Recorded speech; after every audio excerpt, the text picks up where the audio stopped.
Hello viewers, welcome to Ekta IAS academy. ఈరోజు current అఫైర్స్లో భాగంగా మనం G7 సమ్మిట్ గురించి చూద్దాం. ఎందుకు చూడాలి G7 సమ్మిట్ గురించి అంటే మనకి GS2 international relations and GS3 economy point of వ్యూలో ఈ యొక్క టాపిక్ ఇంపార్టెంట్ కాబట్టి ఈరోజు ఈ టాపిక్ గురించి చూద్దాం. మరి ఎందుకు ఇది ఒక గ్లోబల్ హాట్ టాపిక్గా ఉంది అనేది కూడా మనం తెలుసుకోవాలి. ఎందుకు గ్లోబల్ హాట్ టాపిక్గా ఉంది? బికాజ్ ఇండియాని ఇన్వైట్ చేశారు అని ఒక్కరు, చేయలేదు అని ఒకసారి అనేది రీసెంట్గా న్యూస్లో అనేది ఉండడం జరిగింది. సో ఈ కంప్లీట్ డీటెయిల్స్ అనేది ఈరోజు వీడియోలో చూద్దాం. Right, why it is in the news. See first to the background వస్తే G7 అనేది ఎవరు హోస్ట్ చేస్తున్నారు ఇన్ ద 2025 అంటే కెనడా అనేది హోస్ట్ చేస్తుంది. గుర్తుపెట్టుకోవాలి, ఈ పాయింట్ క్వశ్చన్ ఎగ్జామ్లో కూడా అడగడం జరుగుతుంది. Because who is the host country of G7 2025 అని క్వశ్చన్ అడగచ్చు. కెనడా హోస్ట్ చేస్తుంది. అండ్ ఎప్పుడు ఉంటుంది ఈ యొక్క సమ్మిట్ అంటే June 15th to 17th 2025 ఈ యొక్క మీటింగ్ అనేది జరుగుతుంది. మరి ఈ యొక్క మీటింగ్కి ఇండియాని ఇన్వైట్ చేశారా అంటే కరెంట్ స్టేటస్ వచ్చి ఇన్వైట్ చేశారు. మరి ప్రయర్గా ఇన్వైట్ చేయలేదా అంటే ఇన్వైట్ చేయలేదు. Canadian prime minister before 2 days ఇండియాని ఇన్వైట్ చేయలేదు. ఎందుకు ఇన్వైట్ చేయలేదు అనేది there are no reasons. But ఈ యొక్క న్యూస్ అనేది ఎప్పుడైతే గ్లోబల్ న్యూస్ ఛానల్స్లో టెలికాస్ట్ అయిందో ఆ తర్వాత ఇండియాకి ఇన్వైట్ అనేది రావడం జరిగింది. దెన్ మోడీ గారు అనౌన్స్డ్ దట్ ఇన్వైట్ అనేది వచ్చింది and we will be attending the summit అని కూడా చెప్పడం జరిగింది. రైట్, నెక్స్ట్ మరి సిగ్నిఫికెన్స్ ఆఫ్ దిస్ ఇన్విటేషన్. ఈ యొక్క ఇన్విటేషన్ నుంచి మనం ఏం అర్థం చేసుకోవాలి అంటే ఇండియా యొక్క ఎకనామిక్ అండ్ జియోపొలిటికల్ ఇన్ఫ్లుయెన్స్ అనేది మనం గ్లోబల్ లెవెల్లో ఎలా ఉంది అనేది అర్థం చేసుకోవచ్చు. ఎలా due to the GDP growth మన ఇండియా గ్రోత్ కావచ్చు, డిప్లొమాటిక్ అవుట్ రీచ్ కావచ్చు, లీడర్షిప్ ఫోరమ్స్ లైక్ G20 మనం ఆల్రెడీ లీడ్ చేసాం. ఈ యొక్క సిగ్నిఫికెన్స్ని బేస్ చేసుకొని ఇండియాకి ఇన్వైట్ అనేది రావడం జరిగింది అని తెలుసుకోవాలి. రీసెంట్గా ఆపరేషన్ సింధూర్ గురించి కూడా మనం చూస్తే మన యొక్క ఇండిజినస్ డిఫెన్స్ టెక్నాలజీని కూడా మనం గ్లోబల్ లెవెల్లో చూపించడం అనేది జరిగింది. సో ఇండియా యొక్క సిగ్నిఫికెన్స్ని మైండ్లో పెట్టుకొని ఇండియాకి ఈ యొక్క స్పెషల్ ఇన్వైటీ స్టేటస్ అనేది కూడా ఇచ్చారు అని మనం అర్థం చేసుకోవాలి. Next G7. ఫస్ట్ అసలు G7 గురించి చూస్తున్నప్పుడు G7 అంటే ఏంటి అనేది మనకు తెలియాలి కదా. G7 is nothing but group of 7. మరి గ్రూప్ ఆఫ్ 7 ఉంది అంటే ఇనిషియల్గా గ్రూప్ ఆఫ్ 7 ఉంది అంటే ఇనిషియల్గా గ్రూప్ ఆఫ్ 6 అంటే ఫౌండింగ్ మెంబర్స్ ఓన్లీ 6 members. మరి ఎందుకు ఫామ్ చేశారు ఈ యొక్క G7ని అంటే ఎకనామిక్ పాలసీస్ని ఫార్ములేట్ చేయడానికి, అలాగే గ్లోబల్ ఇష్యూస్ ఏవైతే inflation, trade and energy crisis ఉంటాయో వీటిని అడ్రస్ చేయడానికి, అలాగే democratic values, free markets and international cooperation between different countries promote చేయడానికి ఈ యొక్క G7 అనేది మనం ఎస్టాబ్లిష్ చేసుకోవడం జరిగింది. మరి ఇది ఒక ట్రీటీ బేస్డ్ బాడీయా అంటే ట్రీటీ బేస్డ్ బాడీ కాదు. రైట్, జనరల్గా ఏదైనా summits are international groupings form అయ్యాయి అంటే ఒక ట్రీటీలో భాగంగా కంక్లూడ్ చేసుకున్న తర్వాత ఈ యొక్క గ్రూపింగ్స్ అనేది ఫామ్ అవ్వడం జరుగుతుంది. బట్ కమింగ్ టు G7 అనేది ఏ ఒక్క ట్రీటీని బేస్ చేసుకొని ఫామ్ అయినటువంటి గ్రూపింగ్ కాదు. అండ్ దీనికి పర్మనెంట్ సెక్రటేరియట్ అనేది కూడా లేదు. Generally if you observe united nation ఆర్గనైజేషన్స్ని తీసుకుంటే దీని యొక్క హెడ్ క్వార్టర్ అనేది మనకు జెనీవాలో ఉంటుంది, which is nothing but headquarter అంటే సెక్రటేరియట్ అంటాం. రీసెంట్గా ఇంటర్నేషనల్ బిగ్ క్యాట్ అలయన్స్కి కూడా హెడ్ క్వార్టర్గా ఇండియాని ఇవ్వడం జరిగింది. రైట్, ఇలా హెడ్ క్వార్టర్స్ అనేది ఇవ్వడం జరుగుతుంది for every grouping or alliances. But G7కి మాత్రం పర్మనెంట్ సెక్రటేరియట్ అనేది లేదు. ఈ పాయింట్ గుర్తుపెట్టుకోవాలి. రైట్, నెక్స్ట్ ఇది ఎప్పుడు లాంచ్ చేశారు అంటే 1975లో ఇందాకే ఆల్రెడీ చూసాం. గ్రూప్ ఆఫ్ 6గా ఈ యొక్క గ్రూపింగ్ని లాంచ్ చేయడం అనేది జరిగింది. మరి గ్రూప్ ఆఫ్ 6లో మెంబర్స్ ఎవరు అంటే France, Germany, Italy, Japan, UK and USA. ఈ 6 members అనేది ఫామ్ అవ్వడం జరిగింది. మరి 7th మెంబర్ కంట్రీ ఎప్పుడు ఫామ్ అయింది అంటే 1976లో. ప్రస్తుతం 2025లో హోస్ట్ చేసినటువంటి కెనడా 1976లో జాయిన్ అవ్వడం జరిగింది, మేకింగ్ ఇట్ ఫ్రమ్ G6 నుంచి G7 అవ్వడం జరిగింది. ఓకే, అగైన్ ఇది G8 కూడా అవుతుంది. ఎప్పుడు అవుతుంది?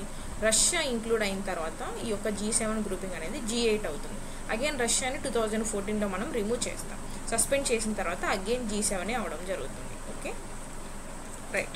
మరి కరెంట్ మెంబర్స్ ఎవరెవరు ఉన్నారు అంటే same as the prior members USA, UK, France, Germany, Italy, Japan and Canada. వీళ్ళు current members of G7. Okay, European Union కూడా ఈ యొక్క సమ్మిట్లో పార్టిసిపేట్ చేస్తుంది. ఎలా పార్టిసిపేట్ చేస్తుంది అంటే సేమ్ యాజ్ ఇండియా స్పెషల్ ఇన్వైటీలానే పార్టిసిపేట్ చేస్తుంది. అండ్ ఇండియా కూడా నాట్ ఎ మెంబర్. ఈ యొక్క పాయింట్ గుర్తుపెట్టుకోవాలి. India is not a member of G7. Only ఇండియాని స్పెషల్ ఇన్వైటీగానే ఇన్వైట్ చేస్తారు. ఇన్వైట్ చేస్తే మాత్రమే ఇండియా నుంచి ప్రైమ్ మినిస్టర్ గారు అటెండ్ అవ్వడం జరుగుతుంది ఫ్రమ్ 2019. ఓకే, నెక్స్ట్ మరి history and evolution of G7 చూస్తే మనం ఆల్రెడీ చూసాం 1976, దట్ ఈస్ 1975లో ఈ యొక్క G7 అనేది ఫామ్ అవ్వడం జరిగింది. As a response to global oil క్రైసిస్ని రెడ్యూస్ చేసుకోవడానికి ఈ యొక్క G7ని ఫామ్ చేశారు. Again 1980s to 1990s evolution ఎలా ఉంది, జస్ట్ ఎకనామిక్ ఇష్యూస్ మీదనే ఫోకస్ చేయకుండా పొలిటికల్ అండ్ సెక్యూరిటీ మ్యాటర్స్ మీద కూడా ఫోకస్ అనేది పెట్టడం జరిగింది. 1997 to 2014లో జరిగినటువంటి చేంజ్ ఏంటి అంటే, ఇందాక మనం ఆల్రెడీ డిస్కస్ చేసాం, రష్యా అనేది యాడ్ అవ్వడం జరుగుతుంది అండ్ ఈ G7 అనేది G8 అవుతుంది. అగైన్ ఈ G8 G7 అవుతుంది. ఎప్పుడు అవుతుంది? 2014లో అగైన్ G7 అయిపోతుంది. ఎందుకు అయిపోతుంది? రష్యా క్రైమియాని అనెక్స్ చేయడం జరుగుతుంది. ఈ యొక్క క్రైమియాని అనెక్స్ చేయడం వల్లనే రష్యా వర్సెస్ ఉక్రెయిన్ వార్ అనేది ఇప్పటికీ జరుగుతుంది.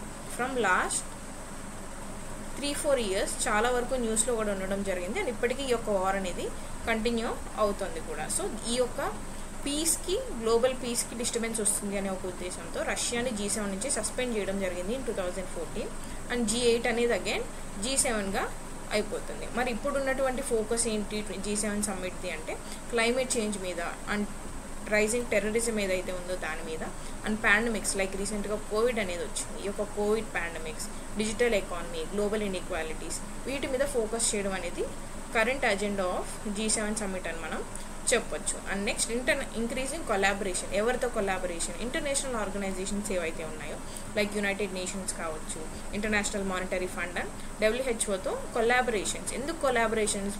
బికాస్ ఒక పాలసీస్ మనం ఇంప్లిమెంట్ చేస్తున్నాము అంటే ఫండింగ్ ఎవరు ఇస్తారు? గ్లోబల్ లెవెల్లో చేస్తున్నప్పుడు ఈ యొక్క ఇంటర్నేషనల్ ఆర్గనైజేషన్స్ అనేవి ఫండింగ్స్ ఇస్తాయి. సో ఈ యొక్క కొలాబరేషన్ అనేది ఇంక్రీజ్ చేసుకోవడానికి కూడా ఈ యొక్క ప్రెజెంట్ అజెండా ఆఫ్ G7 అని చెప్పొచ్చు, రైట్? నెక్స్ట్ మరి G7ని ఎకనామిక్ పవర్ హౌస్ అని కూడా పిలుస్తాం. ఎందుకు ఎకనామిక్ పవర్ హౌస్ అని పిలుస్తాం? Because United states, Japan and Germany countries ఏవైతే ఉన్నాయో పార్ట్ ఆఫ్ G7, ఈ యొక్క కంట్రీస్ నుంచే 40 to 50% ఆఫ్ GDP అనేది గ్లోబల్ లెవెల్లో మనకు ఉంది. సో ఈ యొక్క G7 సమ్మిట్ని ఎకనామిక్ పవర్ హౌస్ అని కూడా పిలవడం జరుగుతుంది. అండ్ మానిటరీ పాలసీస్ ఏవైతే ఉంటాయో వీటి యొక్క కోఆర్డినేషన్లో కావచ్చు, ఇంటర్నేషనల్ మానిటరీ ఫండ్లో మనం తీసుకొస్తున్నటువంటి రీఫార్మ్స్లో కావచ్చు, ఆర్ గ్లోబల్ లెవెల్లో ఫైనాన్షియల్ స్టెబిలిటీకి ఈ యొక్క కంట్రీస్ అనేటివి చాలా వరకు కాంట్రిబ్యూట్ చేస్తాయి. కాబట్టి ఈ యొక్క G7 సమ్మిట్లో అండ్ ఈ కంట్రీస్ పార్ట్ కాబట్టి మనం ఈ యొక్క G7ని ఎకనామిక్ పవర్ హౌస్ అని కూడా పిలవడం జరుగుతుంది, రైట్? నెక్స్ట్ మరి G7 గురించి చూసినప్పుడు G7 కంట్రీస్ ఇంకా ఏ కంట్రీస్తో సిమిలర్ గ్రూపింగ్స్ ఉన్నాయి అనేది కూడా మనం చూసుకోవాలి. ఈ పిక్చర్ చూస్తే మీకు ఈజీగా క్లారిటీ వస్తుంది. This is G7. ఈ 7 కంట్రీస్ అనేవి G7 countries and G7 countries plus Russia form అయితే G8 అయింది అని మనం ఇందాకే డిస్కస్ చేసాం. Along with G7 and G8 ఈ కంట్రీస్ ఫామ్ అయితే G20 యాడ్ అవుతుంది అని మనం అర్థం చేసుకోవాలి, రైట్? ఇక్కడ మీరు గుర్తుపెట్టుకోవాల్సిన పాయింట్ ఏంటి? G7లో ఇండియా అనేది మెంబర్ కాదు, బట్ G20లో ఇండియా అనేది మెంబర్. ఓకే, ఈ పాయింట్ అనేది మెయిన్గా మీరు గుర్తుపెట్టుకోవాలి. Next coming to the recent summit details. మరి ప్రస్తుతం జరుగుతున్నటువంటి సమ్మిట్ 2025లో 52nd సమ్మిట్. ఎవరు హోస్ట్ చేస్తున్నారు? కెనడా హోస్ట్ చేస్తుంది. ఇండియాని గెస్ట్ కంట్రీగా మాత్రమే ఇన్వైట్ చేశారు, not a member. Okay, and agenda ఏంటి? ఏ పాయింట్స్ డిస్కస్ చేస్తారు ఈ యొక్క సమ్మిట్లో అంటే, ఇంక్లూజివ్ డెవలప్మెంట్ గురించి, digital governance, democratic రిజైలియన్స్ and strategic partnerships గురించి డిస్కస్ చేయడం అనేది జరుగుతుంది. మరి 2024లో జరిగింది కూడా చూసుకోవాలి కదా, బికాస్ ఎగ్జామ్లో మీరు ఈ పాయింట్ గుర్తుపెట్టుకోవాలి. 2024 హోస్ట్ అడుగుతున్నాడా, 2025 హోస్ట్ అడుగుతున్నాడా అనేది కూడా మీరు చూసుకోవాలి. మరి G7 సమ్మిట్ 2024లో జరిగింది, 51st సమ్మిట్. మరి ఈ యొక్క 51st సమ్మిట్ని ఎవరు హోస్ట్ చేశారు? ఇటలీ కంట్రీ అనేది హోస్ట్ చేయడం జరిగింది. మరి ఎవరు చైర్మన్షిప్ అంటే, ఇటలీ యొక్క ప్రైమ్ మినిస్టర్ జార్జియా మెలోనీ అనే ఆమె ఈ యొక్క సమ్మిట్కి హోస్ట్ చేయడం అనేది ఆర్ చైర్మన్షిప్ అనేది తీసుకోవడం జరిగింది.